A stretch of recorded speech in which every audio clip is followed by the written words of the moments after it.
Good afternoon. It's Wednesday, the 26th of February, 2020. I really had to think about that. We're nearly at the end of February already, just after 1 o'clock. Welcome to UK Column News. Your host today, Mike Robinson, myself, Brian Gerrish. Non-news. Let's start with some critical non-news, at least as far as the BBC is concerned.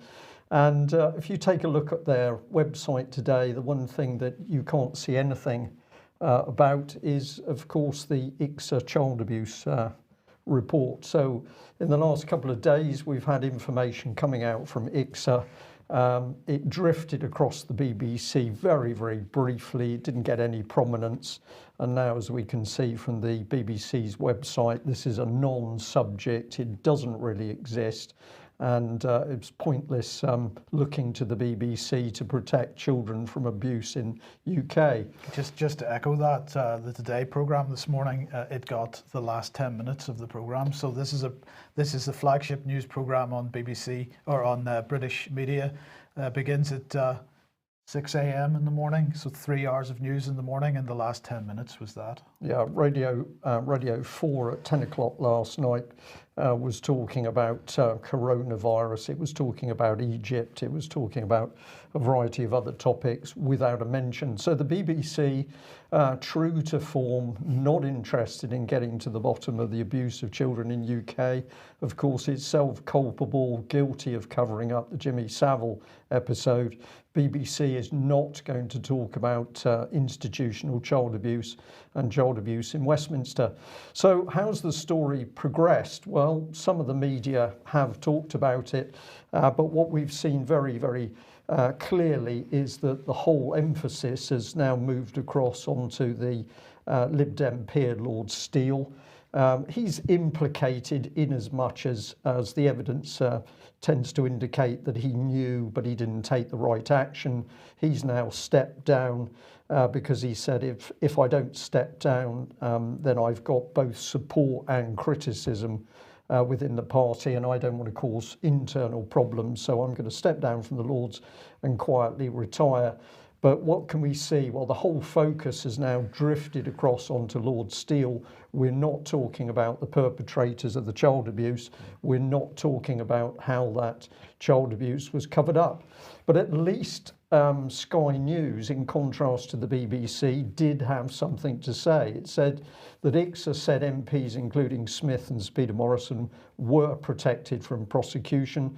The report says there was a culture of failing to recognise abuse, turning a blind eye, covering up allegations, concluded that politicians valued reputation far higher than the fate of the children involved. Now, that last sentence there, Mike, says a lot about the quality of Britain's politicians. People could say, well, that was the situation as was. What we say as the UK column is that is the situation today. It continues. But let's see how the ICSA inquiry has actually reported on this. And of course, we need to bring in Baroness J. And let's have a look at some of the things that she said in her report. So this key one, MPs including Smith and Sir Peter Morrison were protected from prosecution. Remember all the other political names that have been mentioned over recent years in relation to child abuse? Well, they're not mentioned at all because this inquiry has been able to focus down on just one or two individuals as part of its downplaying of the whole process, but more on that in a minute. There was a culture of failing to recognise abuse, turning a blind eye to it, covering up allegations and actively protecting high-profile offenders, including politicians within Westminster. That's a pretty interesting statement. Think about what she's saying there. Not only was the abuse going on, but people turned a blind eye to it, they covered up allegations, and they actively protected high-profile offenders. Now, in my mind, that means that we had an orchestrated system for protecting people abusing children. We had the abusers and we had the protected system. That to me sounds very much like a child abuse ring. But let's see what else she had to say. ICSA heard evidence that senior police officers thwarted the investigation into Smith because the case was too political. That sounds to me like a serious criminal activity by the police in order to protect the abusers of children, but it's just one line in the report. The evidence shows his party, so she's talking about the Conservatives here, made efforts to suppress these rumours rather than conduct a formal investigation. Sorry, that was Smith. This should be the Lib Dems rather than Conservatives. These rumours, rather than conduct a formal investigation, the focus of attention remained unswervingly on political consequences rather than the welfare of the child.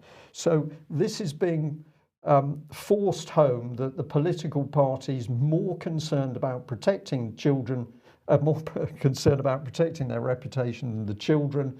And of course, this is the law on its head, because the duty of those political parties, probably more than the average individual, is to protect the children.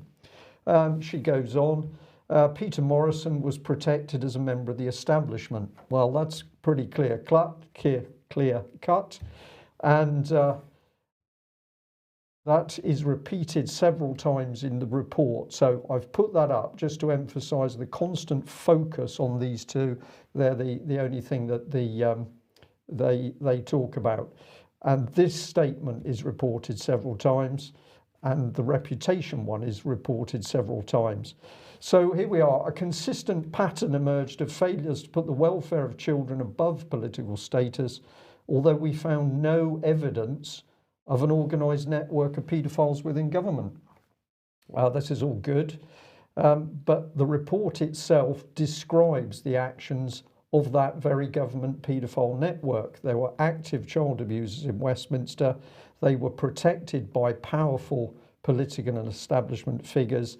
Plus, it's admitted that the CPS also helped to protect them, and the police helped to protect them. So, Mike, this is just a brilliant piece of whitewash, that you describe a paedophile ring operating in Westminster, and then you say it wasn't actually a paedophile ring. Yeah, but as well as that, if you look at the language, we find no evidence. Well, of course, if you don't speak to some of the key witnesses, then you're not going to find any evidence. Going to address that, and you're absolutely right. But they're also describing the evidence for the paedophile ring and then saying, but it's not a paedophile ring. It is a deliberate attack on common sense and people's cognitive ability to deal with what's going on. It's very, very clever. So let's have a look. How did this whitewash get played out? Well, of course, the inquiry has been dragged on over time. And as the delay has increased, so that has allowed key witnesses such as Nick to be taken off the scene. Many police officers who were involved in him said they believed his evidence. There were some inconsistencies, but we're not going to hear from Nick again because he's got 18 years in prison, and of course ICSA's not going to present any of his evidence. Key witnesses, this is your point, including abuse survivors and police whistleblowers themselves, denied the opportunity to give evidence. Melanie Shaw, one of the key ones here, she has not been in front of this inquiry, although this inquiry says it has produced the Nottingham Child Abuse Report. That report is out, but of course Melanie's testimony is not part of it. John Wedger, another policeman. There are now a group of police who have come forward and talked about the cover-up of child abuse, including with activity by senior politicians and the Home Office and senior police officers. But those police have not been brought in front of the inquiry. John Wedger, as a significant witness, I believe there's about 60 pages of his evidence.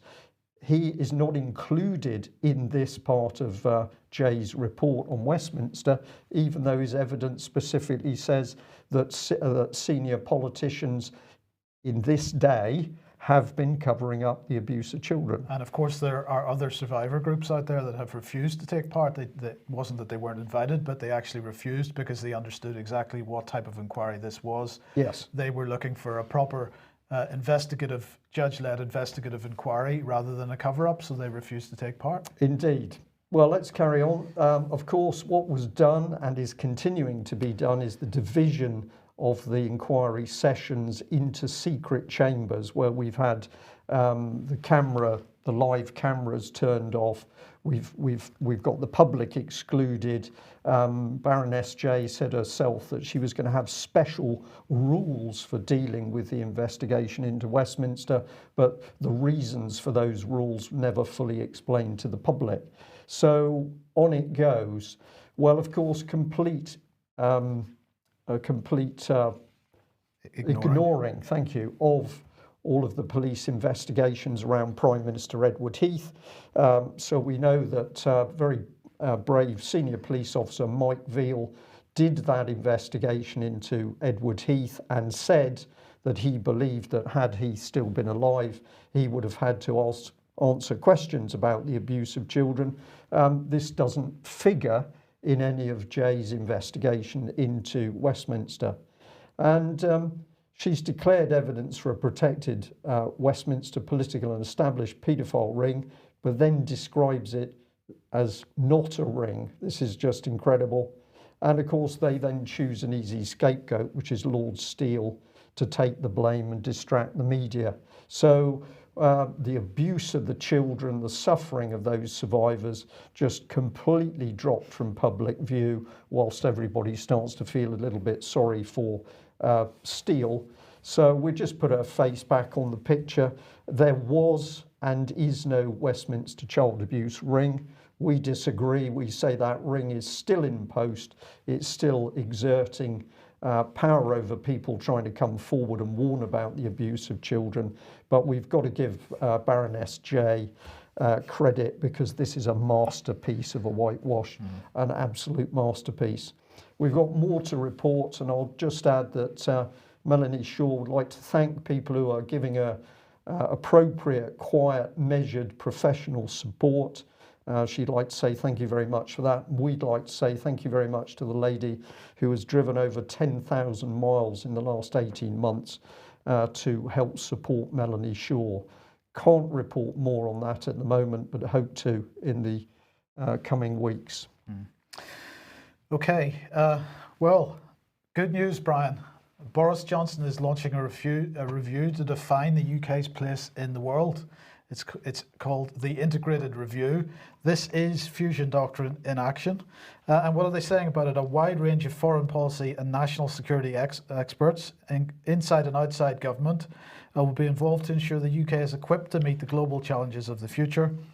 And this report will seek new and innovative ways to promote our interests overseas while continuing to commit 2% of GDP to defence, 0.7% of GNI to international development. This integrated review will cover all aspects of the UK's place in the world, from the role of our diplomatic service and approach to development to the capabilities of our armed forces and security services.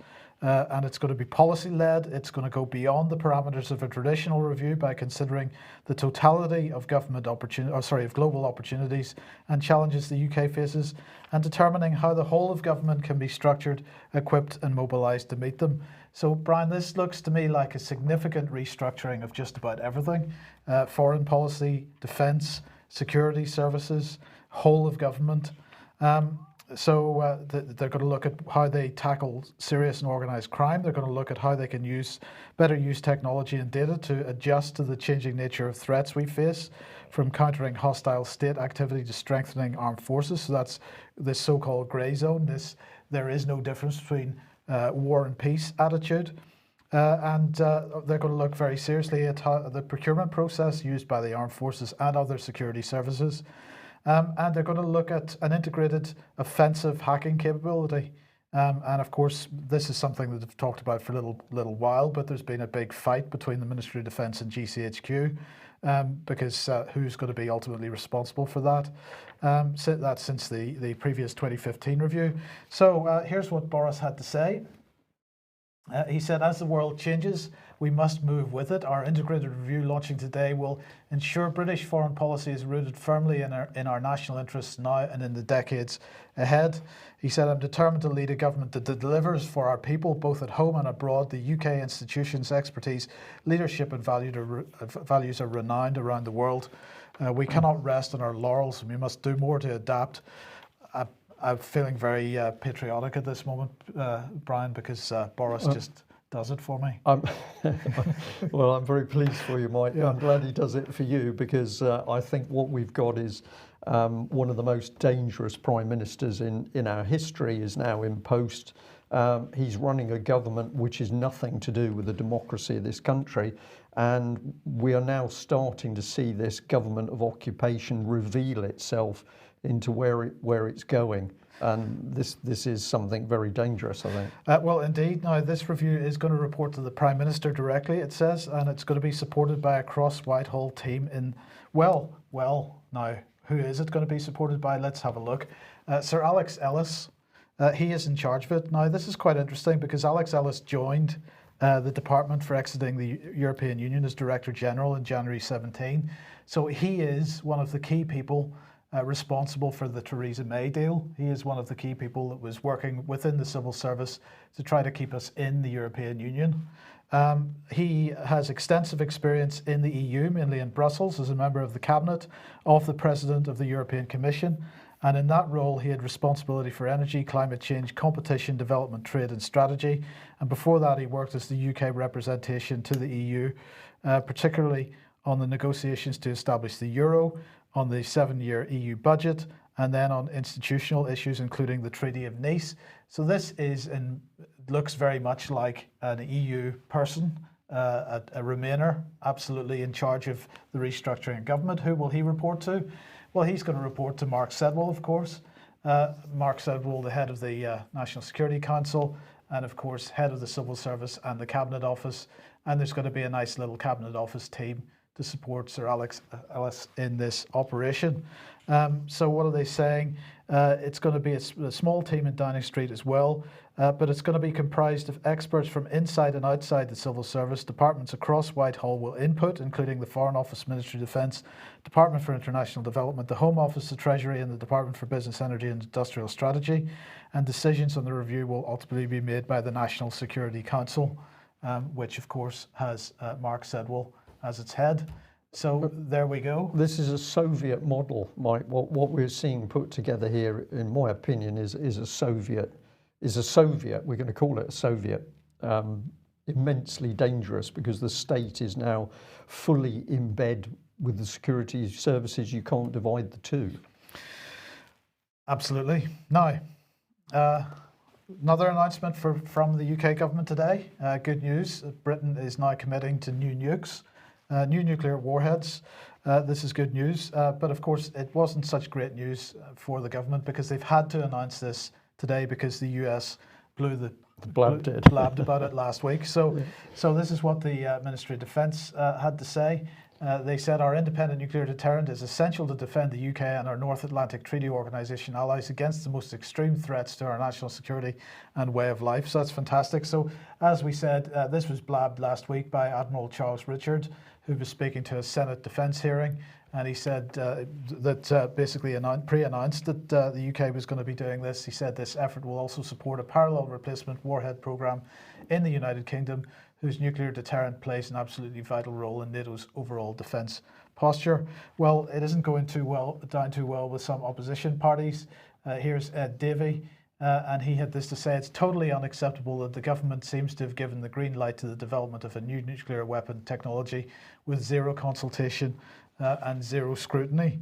And of course, this is something that we're seeing beyond just defence. The government seems to be ploughing ahead with policy without any discussion in Parliament at all. And it's so clear that MPs are just not involved in the debate on policy. Policy is created off to the sidelines, the Cabinet Office fully involved, but all these other quangos, NGOs and quasi-government departments are producing that policy. Yes. Well, other good news, a new NATO exercise taking place in the Mediterranean involving submarines, Brian. This is exercise Dynamic Manta, and it involves ships, submarines, aircraft and personnel from 9 NATO countries. France, Greece, Italy and Turkey are supplying submarines for this, and surface ships coming from Canada, France, Greece, Italy, Spain and Turkey. UK not involved because perhaps we don't have any submarines or surface ships in a functional state, I'm not sure, but we are providing aircraft apparently because we are going to support this exercise with maritime patrol aircraft alongside others from Canada, Germany, Turkey and the United States. So there we go. But this is a naval submarine exercise which we're not taking part in. Well, at the end of the day, there's now reports, Mike, that the surface fleet could drop to 15, possibly 9 frigates. So we're talking about the Royal Navy simply disappearing from the scene. So when Boris Johnson is talking about this review, there's something very strange because what's happening doesn't match what you'd think that review, the position that review would take us to. We'll continue to watch it. Absolutely. Okay, now if you like what the UK column does and you would like to support us, then please head over to ukcolumn.org/community. There are options to support us there, and your support much needed and much appreciated. And another reminder of the MH17 awaiting trial public meeting and film screening taking place on Tuesday next week, Tuesday the 3rd of March, at 6:30 p.m. Conway Hall in London.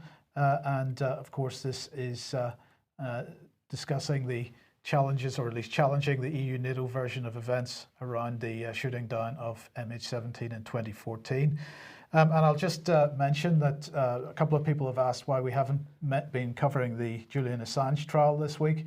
Well, in fact, Patrick Henningsen is there at the moment, and so if you want to get updates on that, do head over to 21st Century Wire. Patrick will be with me on Friday, and this will undoubtedly be discussed there, but he's on Friday here. But in the meantime, updates on 21st Century Wire. Okay, well, of course, if you're going to have a big review about defence and everything else to do with UK in the background, you're going to be very worried about money.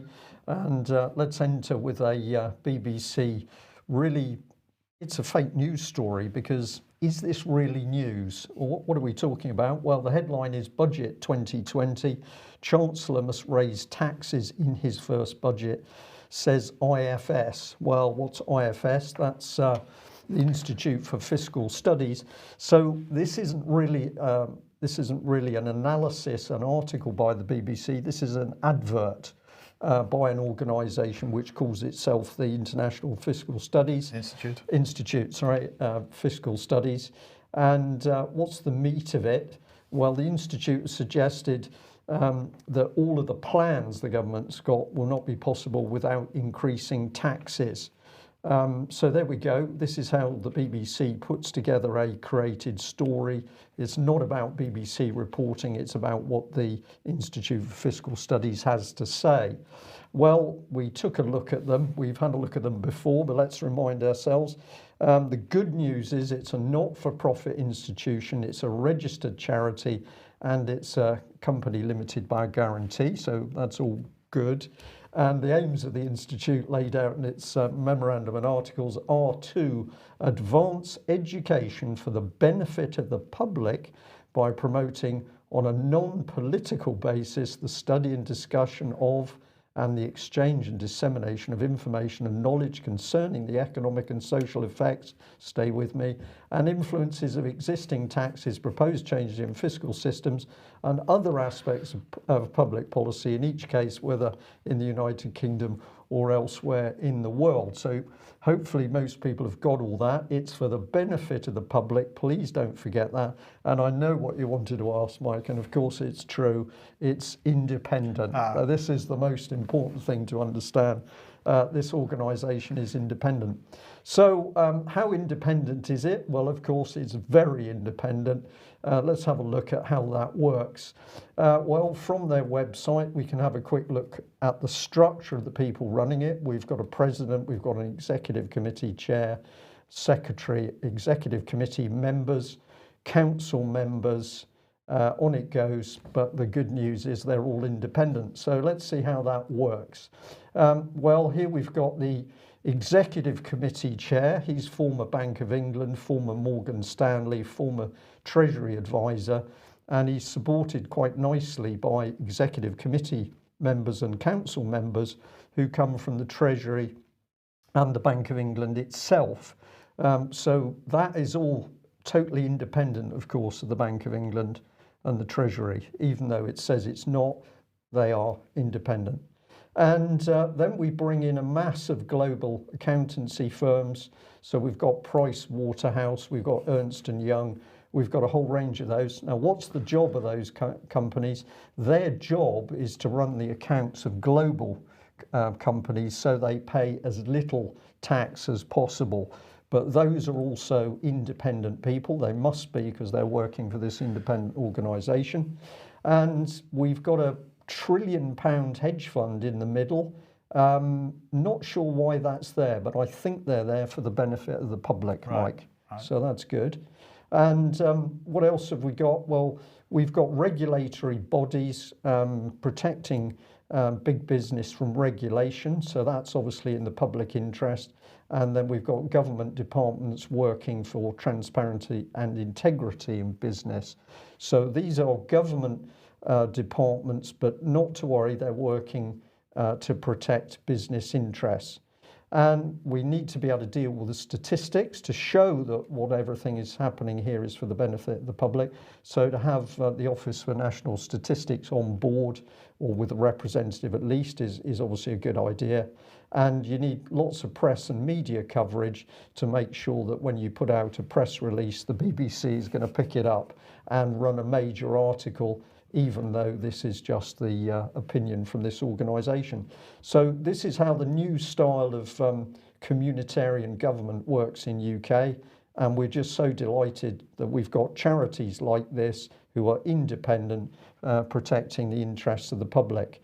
And just to make sure that it's going to look after you, it's also got a representative from the King's Fund, and if you have a look at that, of course, that's an independent health charity that just happens to work with a lot of corporate health companies. So that's all reassuring. So hedge funds mixed into big business, mixed into the Treasury and the Bank of England. Probably appropriate to bring this man up on screen. We talked about the recent review exposing links between the European courts and people who were in the pay of George Soros. Well, we're interested to see that Russia Today has picked up on this and put quite a detailed article up. If you were to go looking on the BBC about this particular topic, well, I could find nothing. Mm-hmm. So BBC helping to protect George Soros and his work behind the scene, changing society for his best interests, which probably leads us on to an older article, which I think many people have to brace themselves, because it's our old friend Gordon Brown here. This is 2013, but a very good article from the Mirror talking about the Remembrancer. And it was the UK column that first started to talk about this particular individual sitting in Westminster, a representative also sitting in the House of Lords, and his job to work for the corporate interests of the City of London. So this is the gentleman concerned. And the journalist, Ross Wynne-Jones, did a very good article on this. So taken a little bit of that work to show you what was being spoken about. It says, as Elizabeth II takes to the throne in the House of Lords for the Queen's speech today, this is going back to 2013, a little-known figure will be taking his special seat close by, all the better to scrutinise every new piece of legislation for how it benefits or damages the banks. He's the only non-MP or civil servant with a seat in the House of Lords and House of Commons. His job dates back to Henry VIII. He's got a budget of 5.3 million, a staff bill of 500,000, a team of 6 lawyers, and he represents the bankers' interests at the heart of our democracy. So this is reassuring, Mike, isn't it? Alongside the Institute of Fiscal Studies, we've actually got protection for the banks sat in Westminster. More detail, a gentleman called Shaxton, who's written a book called Treasure Island, which is about money in the City of London, says that a previous remembrancer boasted to him that his role was to oppose every bill which would interfere with the rights and privileges enjoyed by the Corporation of London. And Paul Double's modern day role is described as looking after the City of London Corporation's interests in Parliament. So Parliament not really to do with the public, it's to do with making sure we protect the banking interests. There was a bit more, the job goes back to Henry VIII, and they had a bit of trouble with Henry VIII and his advisor Cardinal Wolsey because he was commandeering armour and plate from the livery companies in London. So this is the military-industrial complex back in 1571. And so what happened was they created the post of remembrancer to, quote, remind the king of his debt and make sure the city interests were never again affected by Parliament. So people who think that Westminster is there looking after us, of course, a bit mistaken. And this was the overall statement in the article. The shortest explanation for the remembrancer is this: over 1,000 years, kings, queens and governments have been saved by loans from the City of London. In exchange, the City of London has extracted great privileges that still, quote, distort our democracy. So I think we've got to say that the Mirror did a pretty good job here, but many people have forgotten about this power of the banks inside the heart of Western democracy. And we just remind ourselves that, of course, it was Gordon Brown that sold the nation's gold reserves off at a ridiculous amount of money. But here's an article going back to 2009. And it's saying, well, don't worry, we did lose a bit of money, but not really as bad as it could have been. And look on the bright side, we've changed our hand from all that worthless gold into US Treasury securities. And the advantage of those is that they're yielding compound interest. Well, I'm not sure I believe a word of that. This is a fascinating article because the journalist said that he hadn't actually found any evidence for what interest, what extra money had been accrued from those Treasury, US Treasury notes. But he was sure that we had done okay. So there we are. Okay, now more good news, Brian. It doesn't get any better than this. Ofcom has decided that 5G technology is completely safe. We don't have to worry about it at all. So Ofcom, of course, is the regulator for the media in the UK, but it's also the regulator for the telecommunications industry. And it's now released its first results of safety tests of 5G infrastructure in the UK. And as I say, the news is it's all good. They found that radiation levels are at tiny fractions of safe limits. So just so that everybody understands exactly where we're coming from here, this is a quote from the document that, or the press release that Ofcom put out alongside this, because they ask what is Ofcom's role with respect to 5G, and what they say is, we're working with the government and industry to help the UK become a world leader in 5G. So my question to you, Brian, is how does that regulator do that?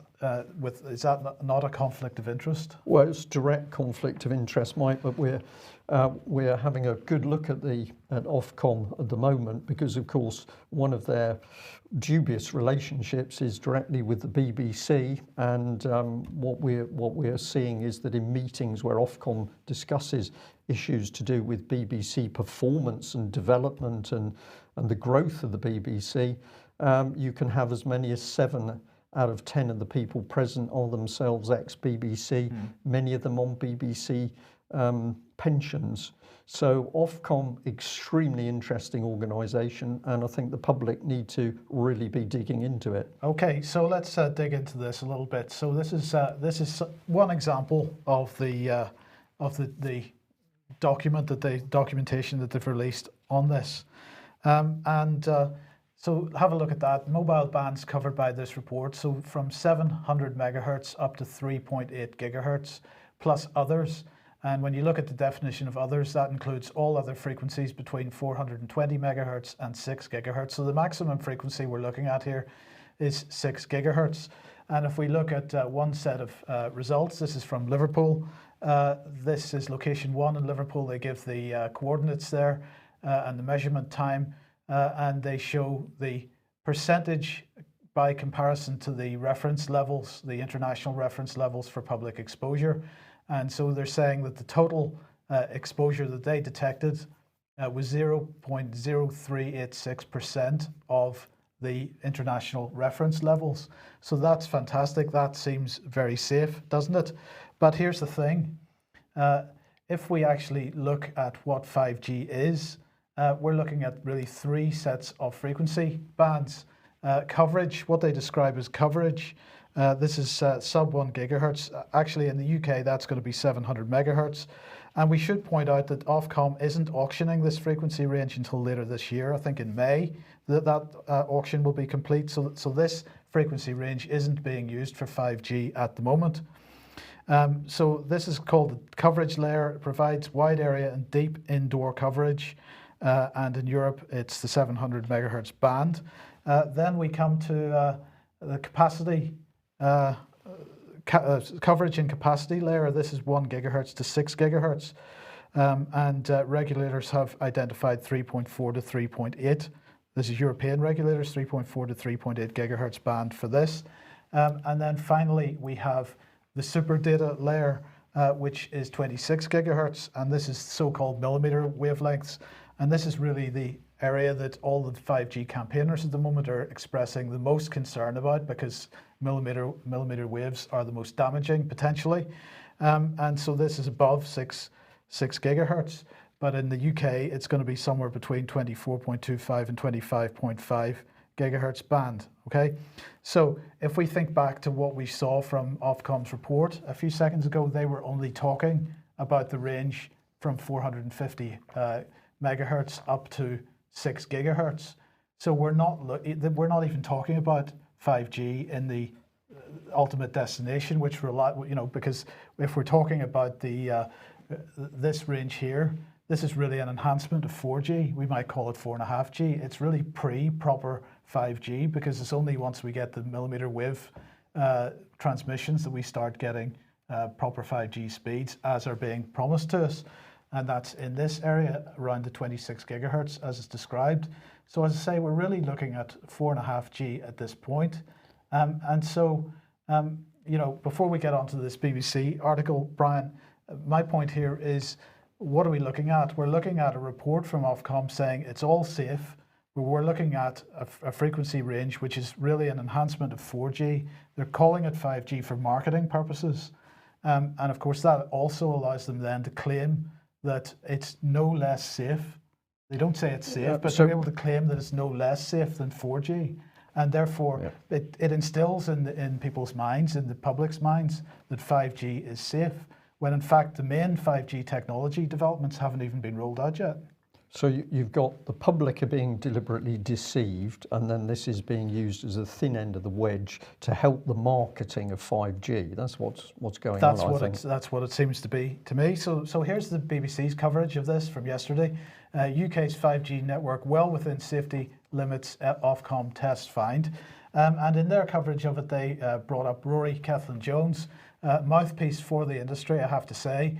I have to say well done to the working together to keep Devon 5G free group, because he has picked on them as being an example of the sort of detractors, the deniers that he wants to highlight, because apparently he claims they're peddling conspiracy theories. Well, this is not the case, and really Rory Cellan-Jones, if he was doing his job, would be asking the questions about what exactly was the technology that was being tested by Ofcom, and really raising the questions about how does that develop in the future.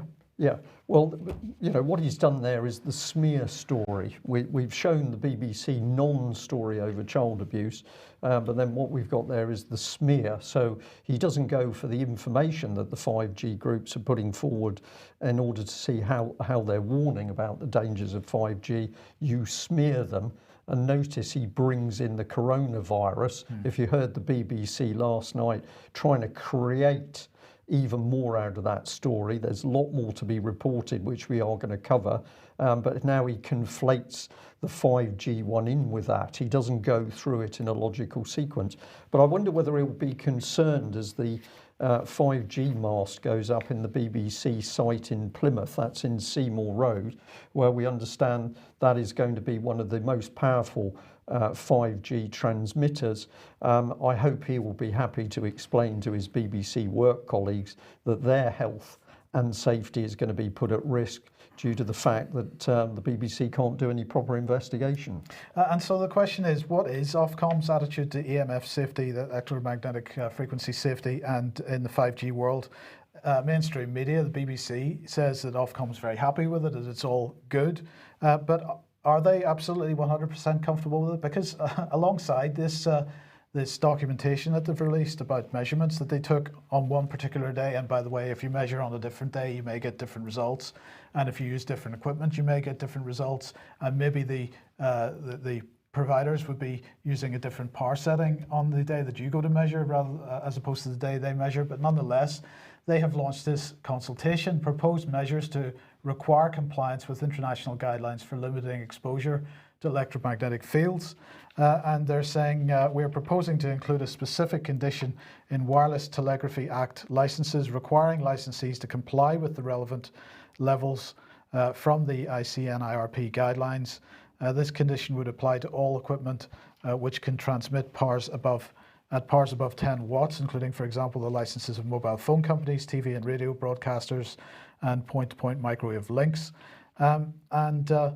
So they say that in all cases, including recent measurements near 5G-enabled base stations, we've recorded measurements well within the levels of general public exposure from the guidelines. In fact, the highest level measured was approximately 1.5% of the levels identified in the guidelines. And so my question then is, why is there a need to consult? If everything is at such a low level compared to the international limits, why is there a need to consult on this? Surely at 1%, 1.5% of what the international limits are, there's so much headroom in that there's no need for a consultation? Or is it that there's a recognition in Ofcom that actually it's the next level of 5G technology that's coming out which might cause the problem? Because at millimeter wavelengths, of course, they need many, many more transmitters, and those are very localized and very close to the people using the handsets. It's interesting. One to think about my view is that the consultation process itself is part of the scam. They have to give the impression that they are protecting the public, working to protect the public. So they have to be seen to go through motions. But what we know they're not doing is going through the proper motions in the proper detail, looking at the right information. But this is part of the scam. The other interesting thing is all the names that I looked at connected with Ofcom over the last few days, where we're having a really good look at what Ofcom is and who's involved with it. There's no technical expertise on that list of individuals at all. They're all production media people. So when Ofcom says this is our advice, I think we're going to have a really good look at where that advice is coming from and who's putting it together. Yep. Well, that brings us to the end of our news today. I'm going to say thank you very much for the person who sent us some books. We are going to say very interesting. They're to do with Israel and to do with matters about the Merchant Navy. Very kind of you to send in those books. We're gently going to say, though, we can only take a certain amount of material like books because we've got a lot of material here at UK Column that people have kindly sent us, and we can only cope with so much of it. So thank you for the thought, but sometimes material can be a little bit tricky for us to store. What else can we say? I'll just leave people to reflect on the ICSA report, and that whilst ICSA takes place, many of the abuse victims have never been called forward. They've been denied the opportunity to speak. And of course, what has ICSA ultimately done? It has produced a report which protects the very Westminster system, which has closed down abuse of children by people in positions of power. democracy? I don't think so. Thanks for joining us. Bye-bye.